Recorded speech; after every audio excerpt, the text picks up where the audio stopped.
বিপদ আপদ কিছু হয় তাহলে আমি আমার বোনকে ডেকে নিব। তুই চিন্তা করিস না, তুই বাসায় যা। হ্যাঁ ইফতি, কি হয়েছে? আর বলো না, ওকে 3 দিনের ছুটি দিয়েছি, ও এখন বাসায় যেতে চাচ্ছে না।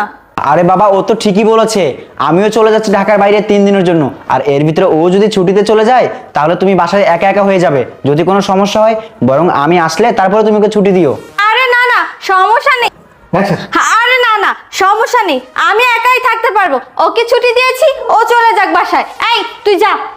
আচ্ছা বাবা, ঠিক আছে, তুমি যেটা ভালো মনে করো সেটাই করো। আচ্ছা বৃষ্টি, তুই না হয় চলেই যা। আচ্ছা ঠিক আছে স্যার। ম্যাডাম তাহলে আমি আসি। আচ্ছা ঠিক আছে যা, কিন্তু 3 দিন পরে ঠিক মতো চলে আসবে। কি হলো, তুমি যাবে না? তোমার তো লেট হয়ে যাচ্ছে। ইফতি, আসলে হঠাৎ করে শরীরটা খুব খারাপ হয়ে গেল, ভাবছি যাব না। হেই, কি বললে তুমি? যাবে না মানে? তোমার কি মাথা খারাপ হয়ে গেছে?